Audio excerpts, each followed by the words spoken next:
Break down சீரிஸில் அடுத்து நான் பார்க்க போகிற படம் தான் ஆக்வாமேன். ஸோ ஆக்வாமேன் படத்தோட பிரேக் டவுன் இந்த வீடியோவில் நான் பார்க்க போகிறோம். அண்ட் என்ன சொல்கிறதுங்க, அந்த டைமில் உண்மையிலேயே வந்த ஒன் ஆஃப் தி பெஸ்ட் மூவின்னு அதை சொல்லலாம். பெஸ்ட் மூவின்றதை விட ஒரு செம்ம கலர்ஃபுல்லான விஷுவலி ஒரு ட்ரீட்டான ஒரு மூவினா கண்டிப்பாக இதுதான். இந்த படத்தோட டேரக்டர் ஜேம்ஸ் வான். ஆக்சுவலி இந்த படம் ரிலீஸ் ஆன சமயத்தில் பார்த்தீங்கன்னா டிசினாலே அவர் வந்துட்டு டார்க் காமிக்ஸ் அப்படின்ற மாதிரி சொல்லியெல்லாம் கலாச்சிக்கிட்டு இருந்தாங்க, டார்க்காக படம் எடுக்கிறாங்க அப்படின்னு சொல்லி. அதுக்கப்புறம் ஜேம்ஸ் வானி இந்த ஆக்வான் படம் எடுக்க வைக்க ஜேம்ஸ் வான் தான் பார்த்தீங்கன்னா காஞ்சரிங் படத்தோட டேரக்டர், போச்சுற dark movie director, dark comics பூரா படத்தை டாச் வச்சு தான் பார்க்கணும் போலே அப்படின்னு எல்லாம் கலாச்சிக்கிட்டு இருக்க ஜேம்ஸ் வான் பார்த்தீங்கன்னா இப்போ பாருங்கடா அப்படின்னு சொல்லி இந்த படத்தை விஷுவலி அவ்வளோ கலர்ஃபுல்லாக சூப்பராக கண்ணுக்கு குளிர்ச்சியாக அந்த படத்தை எடுத்து கொடுத்துருக்காருன்னு தான் சொல்லணும். அவ்வளோ சூப்பராக இருந்திருக்கு இந்த படம் பார்க்கறதுக்கு. ஸோ இந்த படத்தோட பிரேக் டவுன் இப்போ ஆரம்பிச்சிடலாமா? ஸோ ஓப்பனிங்கே பார்த்தீங்கன்னா நம்ம தாமஸ் கரி தான் காட்டுறாங்க. அவர் வந்துட்டு ஒரு லைட் ஹவுஸ் கீப்பர். அவர் வீட்டில் இருக்கும்போது கடலோரத்தில் அடிச்சுட்டு வந்து நம்ம குயின் அட்லாண்டாவை பார்க்குறாங்க. அங்கேருந்து பார்த்தீங்கன்னா அவங்கள வீட்டுக்குள்ளே தூக்கிட்டு போய் அவங்களுக்கு ட்ரீட்மெண்ட்லாம் பார்த்து எல்லாம் மருந்தெல்லாம் போட்டு கொடுத்து அவங்கள பார்த்தீங்கன்னா பத்திரமா வச்சுட்டு இருக்காப்புல. அவர் வீட்டில் அவரை வச்சு பார்த்துட்டு இருக்கும்போது அவங்களுக்கு பார்த்தீங்கன்னா 2 பேத்துக்குள்ளே காதல் மலருது, காதல் பண்ணுறாங்க, கல்யாணம் பண்ணுறாங்க, குழந்தையும் பெற்றுக்கிறாங்க. அந்த குழந்தை தான் நம்ம ஆத்தர் கரி, நம்ம ஆக்வாமேன். ஸோ பார்த்தீங்கன்னா அவர் பிறந்த கொஞ்ச நாட்கள்லேயே பார்த்தீங்கன்னா அவங்க வீட்டில் அவங்க வழக்கம் போல் அந்த அட்லாண்டியன் மக்கள் இவங்களை தேடி வந்துடுறாங்க. ஸோ அதனாலே பார்த்தீங்கன்னா குயின் அட்லாண்டா திரும்ப அவங்களோட வீட்டுக்கு போக வேண்டிய அந்த ஒரு சுச்சுவேஷன் ஏற்பட்டுருது.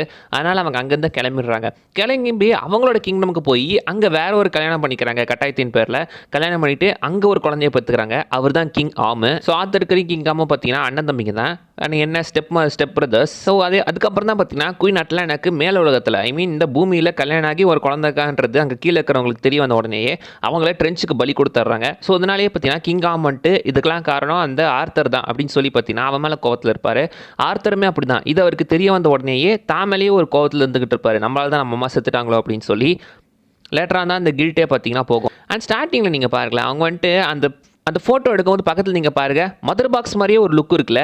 எக்ஸாக்ட்லி இதே மாதிரி ஒரு பொருளுக்குள்ள தான் மதர் பாக்ஸ் ஆக்சுவலி பார்த்தீங்கன்னா அட்லாண்டிஸ் மக்கள் வச்சுக்கிட்டு இருப்பாங்க. குயின் அட்லாண்டா அங்கே வளர்ந்தவங்க தானே. ஸோ அவங்களுக்கு தெரியும் போல் இருக்குது இந்த மேபி அந்த மதர் பாக்ஸ் அவங்க ஆல்ரெடி பார்த்துருக்கலாம். அதனால் அதோட லுக்லேயே பார்த்தீங்கன்னா இந்த ஒரு பொட்டியுமே அவங்க செஞ்சுருக்காங்க. இப்போ அந்த சீஷல்ஸ் மூலமாக அதை செஞ்சுருக்காங்க.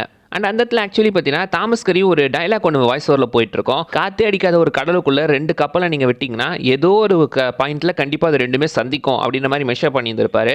கிட்டத்தட்ட இந்த படத்தோட கதையுமே அதே மாதிரி தான். அவங்க அப்பா அம்மா 2 பேருமே சம்மந்தமே இல்லாத ஆட்கள், கடலுக்கு அடியில் கடலுக்கு மேலே இருக்கக்கூடிய மக்கள்.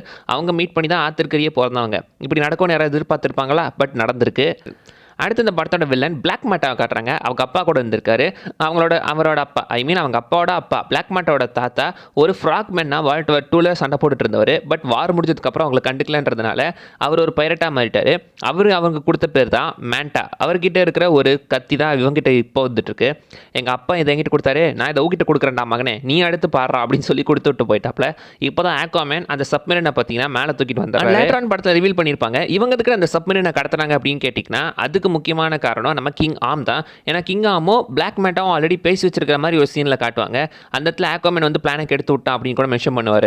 ஸோ பாசிபிளி பார்த்தீங்கன்னா அந்த மீட்டிங் அப்போ ஒரு சப்மரீன் அட்டாக் பண்ணிச்சல அட்லாண்டிஸ் மக்களை, பாசிபிளி அது கிங் ஆம் போட்ட பிளான் தான். அவன் போட்ட பிளானால் தான் அதை அட்டாக் பண்ணியிருக்கணும். ஸோ மேலுலகத்து மேலே வார் வர வைக்கிறதுக்கான காரணத்தை இவனே கிரியேட் பண்ணியிருக்கான், மற்ற மக்களை இவன் கூட சேர்க்கணும் அப்படின்றதுக்காக. ஸோ அந்த ஷிப்புக்குள்ளேயும் அந்த சப்மரீனுக்குள்ளேயுமே பார்த்தீங்கன்னா எப்படி ஆக்வாமேன் இறங்கி எல்லாத்தையும் அடிச்சு போட்டு அந்த இடத்துலேயே பார்த்தீங்கன்னா நம்ம பிளாக் மேட்டோட அப்பா பார்த்தீங்கன்னா சாக விழுந்து கிடப்பான். பட் அவர் என்ன பண்ணுவார்னா அந்த இடத்துல அவன் சாவுட்டும் அப்படின்னு சொல்லி விட்டுட்டு வந்துடுவார். இதனாலேயே பிளாக் மேட்டா அன்னிலேருந்து பார்த்தீங்கன்னா ஆக்வாமேனை பழி வாங்கணும் அப்படின்றதுக்காக தெரிஞ்சுக்கிட்டு இருப்பான். அடாமல் ஆக்வாமேனோட சின்ன வயசு போர்ஷன் ஆக்சுவலி ஒன்று காட்டுவாங்க. அவர்கிட்ட ஆக்சுவலி மீன்கள் கூட டெலிபத்திக்கலாக கம்யூனிகேஷன் பண்ணுற மாதிரி காட்டியிருந்திருப்பாங்க. அந்த வேவ்ஸ் மாதிரி ஏகப்பட்டது ட்ராவல் ஆகி கிட்டத்தட்ட சானிக் வேவ்ஸ் மாதிரி தான் இருக்கும். அதன் மூலமாக அவர் மீன்கள் கூட பேசுவார். ஸோ மீன்கள் கூட பார்த்தீங்கன்னா டெலிபத்திக்கலாக அவருக்கு கம்யூனிகேட் பண்ணுற அந்த ஒரு பவருமே இருக்குது. இப்போ அடுத்த சீனில் பார்த்தீங்கன்னா ஆக்சுவலி வந்து நம்ம கிங்காக மட்டும் ஒரு வெள்ளம் மூலமாக மேலுலக மக்களுக்கு எச்சரிக்கை தெரிவிக்கிறான். சுனாமியெல்லாம் வர வச்சு அந்த கடலுக்குள்ள அந்த குப்பைங்க, அந்த ஷிப்ஸு, சப்மரீன் எல்லாத்தையும் தூக்கி கொண்டாந்து கடலில் விட வச்சிடறான். இதை பார்த்து ஆக்வாமேன் இது சீரியஸ் ஆகிட்டு இருக்கே அப்படின்னு சொல்லி அவங்களே இதை பார்த்துடலாம் அப்படின்னு சொல்லி அவர் பார்த்தீங்கன்னா இப்போ மெரா கூட சேர்ந்து டேரெக்டாக கடலுக்குள்ளே இறங்கி நம்ம வெல்கோ மீட் பண்ண போகிறாங்க. வெல்கோ தான் சின்ன வயசுலேயே பார்த்தீங்கன்னா நம்ம ஆக்வாமேனுக்கு ட்ரைனிங் கொடுத்துட்டு இருப்பாரு, அந்த ட்ரைடன்ட்லாம் எப்படி யூஸ் பண்ணுறது அப்படின்னு சொல்லி. ஸோ இப்போ வெல்கோ கிட்ட ஒரு கீ இருக்குது. அந்த கீ மூலமாக இந்த பழங்காலத்தில் சொல்லப்பட்ட அட்லானோட அந்த ஒரு ட்ரைடன்ட்டை நம்மளால போய் தேடி எடுக்க முடியும் அப்படின்னு சொல்லி அதுக்கான கீ எடுத்து கொடுக்குறாரு. அந்த கீ இப்போ எங்கே இருக்குது, அதுக்கான சாவி எங்கே இருக்குது அப்படின்றத இப்போ நம்ம தேடி போனோம் அப்படின்றதுக்காக அதை தேடி போவாங்க. அந்த இடத்துல பார்த்தீங்கன்னா ஆக்வாமேனை வந்துட்டு இந்த கிங் ஆமோட ஆளுங்க அரெஸ்ட் பண்ணி போக அங்கே ஒரு சண்டை நடக்கும். அந்த சண்டையில் பார்த்தீங்கன்னா வந்துட்டு ரிங் ஆஃப் ஃபயருக்குள்ளே 2 பேர்த்தி இறக்கி சண்டை போட வச்சுட்டு பட் மேலே அப்படியே பார்த்தீங்கன்னா அங்கேருந்து அவள் அக்காவனையும் காப்பாற்றி கூட்டு வந்துடுவாங்க. இப்போ அவங்க டேரெக்டாக அங்கேருந்து அந்த ட்ரைடன்ட்டை நோக்கின பயணத்தில் தான் போயிட்டு இருக்காங்க. ஸோ இப்போ அந்த ட்ரைடன்ட் பார்த்தீங்கன்னா ஆக்சுவலி வந்து அந்த டெசர்டர்ஸ் கிட்ட இருக்கிற இடத்துல இருக்குது அப்படின்றது அவங்களுக்கு தெரிஞ்சிச்சு. ஸோ அந்த டெசர்டர் கிங்டம் அந்த கிங்டம்குள்ளே பார்த்தீங்கன்னா இறங்கி அங்கே போய் அங்கே அதுக்குள்ளே இருக்கிற அந்த ஒரு ஃபோர்ஜ் பண்ணுற இடத்துக்கு போகிறாங்க. ஸோ அந்த ட்ரைடன்ட் இருக்குல்ல, அந்த ட்ரைடண்ட்டை ஃபோர்ஜ் பண்ண இடம் இதுதான். ஸோ அந்த இடத்துக்கு போய் அந்த கீ மூலமாக பார்த்தீங்கன்னா அந்த கீ மூலமாக அந்த ட்ரைடன்ட் இருக்கிற அந்த லொக்கேஷனை தெரிஞ்சுக்கிட்டு அங்கேருந்து டேரெக்டாக இப்போ இட்டாலிக்கு போகிறாங்க. இட்டலியில் ஒரு இடத்துல அந்த ஒரு சிலைகள் மூலமாக எப்படியே பார்த்தீங்கன்னா எப்படி அந்த ட்ரைடன்ட் எங்கே இருக்குது அப்படின்றத அந்த கண்ணாடி பாட்டில் மூலமாக பார்த்தீங்கன்னா பார்த்து தெரிஞ்சுக்கிறாங்க. அந்த இடத்துக்கு தான் பிளாக் மேட்டா வந்துடுறான். பிளாக் மேட்டாக்கு பார்த்தீங்கன்னா ஆக்சுவலி வந்து அந்த கிங் ஆர்ம் அவங்களோட டெக்னாலஜி யூஸ் பண்ண ஒரு புது சூட்டை கிரியேட் பண்ணி கொடுத்துருப்பாரு. அந்த சூட்டு பார்க்கறதுக்கு சூப்பராக தாங்க இருக்கும், பயங்கரமாக இருக்கும் பார்க்கறதுக்கு. ஸோ அந்த இடத்துல நடந்த சண்டையில் பார்த்தீங்கன்னா நம்ம ஆக்வாமேன் எப்படியே பார்த்தீங்கன்னா அவனை அடிச்சு போட்டு கடலுக்குள்ளே தள்ளி விட்டுறாரு. அத்தை அடி வாங்கி போய் பார்த்தீங்கன்னா கடலுக்குள்ளே விழுதவன் கடைசியில் போஸ்ட் கிரெடிட் சீனில் தான் அவனை காட்டியிருப்பாங்க. ஸோ இப்போ இங்கேருந்து அவங்க டேரெக்டாக ஒரு போட் எடுத்துட்டு கடலுக்குள்ளே போக அது காட்டின இடம் பார்த்தா ட்ரென்ச். ஸோ ட்ரென்ச் இருக்கிற இடத்துக்கு போயிட்டாங்க. ஸோ அந்த ட்ரென்ச் மக்கள் எல்லாமே கிட்டத்தட்ட மைண்ட்லெஸ் மிருகங்க தான். எல்லாமே பார்க்கறதுக்கு ரொம்ப விகாரமாக தான் இருந்துகிட்டு இருப்பாங்க. அவங்களாம் சேர்ந்து இவங்களை அட்டாக் பண்ண அவங்க லைட்டுக்கு பயப்படுவாங்க. ஸோ இவர் பிளாஸ்டிக் எடுத்துட்டு கடலுக்குள்ளே இறங்கி எப்படியும் பார்த்தீங்கன்னா ஒரு சுழல் மூலமாக பூமியோட மையப்பகுதிக்கு போயிடுறாங்க.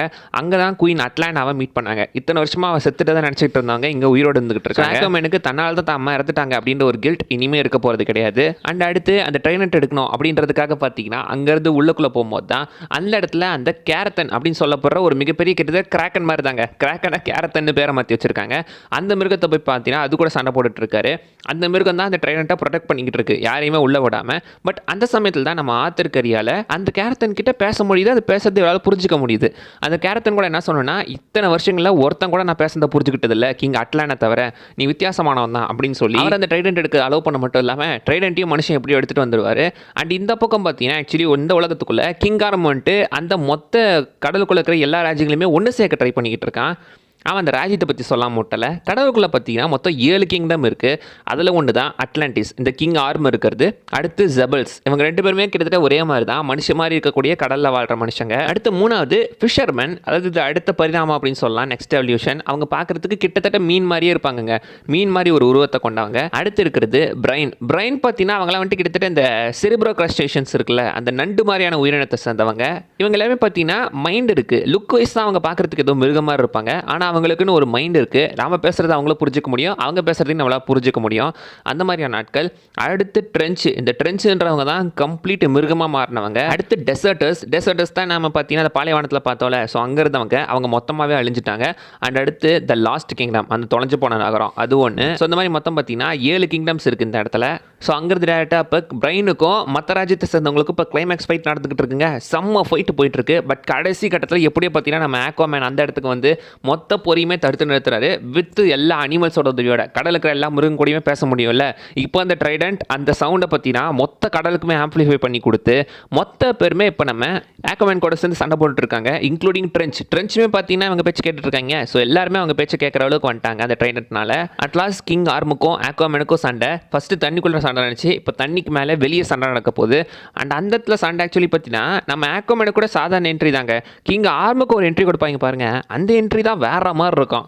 ஸோ அந்த இடத்துல பார்த்தீங்கன்னா எப்படி ஆக்வாமேன் ஜெயிச்சிடுறாங்க. மொத்தமாக பார்த்தீங்கன்னா எல்லாம் முடிச்சு இப்போ இந்த மொத்த கடலுக்குமே கிங் நம்ம ஆக்வாமேன். அதோட பார்த்தீங்கன்னா இந்த படமும் முடியுது. லாஸ்ட்டில் ஒரு போஸ்ட் கிரெடிட் சீன் இருக்குது. போஸ்ட் கிரெடிட்டில் ஆக்சுவலி பார்த்தீங்கன்னா நம்ம பிளாக் மேட்டாவை நம்ம டாக்டர் ஷின் காப்பாற்றி கூட்டு போயிருப்பாரு. இந்த டாக்டர் ஷின் யாருன்னு தெரியுதுங்களா? இவர் தாங்க நம்ம ரேண்டால் பார்க்கு, நம்ம மார்வலில் கூட ஜிம்மி ஊவா நடிச்சிருந்திருப்பார்ல, அதே மனுஷன் தான் இங்கே இந்த கேரக்டர் நடிச்சிருந்திருக்காரு. அண்ட் இன்னொரு விஷயம், அந்த பிளாக் மேட்டாவை நடிச்ச ஆக்டர் அவர் தான் பார்த்தீங்கன்னா இப்போ வரப்போகிற மார்வலில் ஒண்டர்மேன் சீரிஸில் ஒண்டர்மேனாக நடிக்க போகிறாரு. ஸோ 2 பேருமே மார்வல் டிசி 2 நடித்தவங்க. நம்ம டாக்டர் ஷின் கிட்ட பார்த்தீங்கன்னா அட்லாண்டிஸ் எங்கே இருக்குன்னு எனக்கு காட்டுறியான்னு அவர் கேட்க, நான் சொல்கிறேன் அதுக்கு முன்னாடி எனக்கு அந்த ஆக்வாமேன் யார் வேணும் அப்படின்னு சொல்லிட்டு பார்த்தீங்கன்னா அவரும் சொல்ல, அதோட பார்த்தீங்கன்னா இந்த போஸ்ட் கிரெடிட் சீனும் முடியுது, இந்த படமும் முடியுது. உண்மையிலே செம்ம படங்க. யாரும் டைம் கிடைச்சா இந்த படத்தை தேட்டரில் நான் மிஸ் பண்ணிட்டேன், தேட்டரில் பார்க்க விட்டுட்டேன். தேட்டரில் பார்த்துருந்தா அந்த படம் வேற மாதிரி இருந்திருக்கும். இன்னொரு முக்கியமான டீட்டெயில் விட்டு பாருங்க, இது எப்படி மிஸ் பண்ணனே தெரில. கடலுக்கொடியில் ஒரு கட்டத்தில் பார்த்தீங்கன்னா இந்த அனபல் பொம்மையை காட்டுவாங்க. அனபல் பொம்மைக்கு இங்கே நான் வேலை ஆக்வாமேனில் அப்படின்னு கேட்டிங்கன்னா ஆக்சுவலி வந்து இந்த படத்தோட டேரக்டர் ஜேம்ஸ் வான், அவர் தானே இந்த கான்ஜூரிங் அனபல் படம்லாம் எடுத்தவர். ஸோ அந்த யூனிஸ்க்கு ஒரு ரெஃபரன்ஸ் வைக்காமையா அதுக்கு ஒரு சின்ன ரெஃபரன்ஸ் வச்சிருக்காரு. அண்ட் படத்தோட தமிழ் டப்பிங்கை பற்றி சொல்லணும்னா தமிழ் டப்பிங் நல்லா இருக்குங்க, தரமாக இருக்குது தமிழ் டப்பிங், நீங்கள் தாராளமாக போய் பார்க்கலாம்.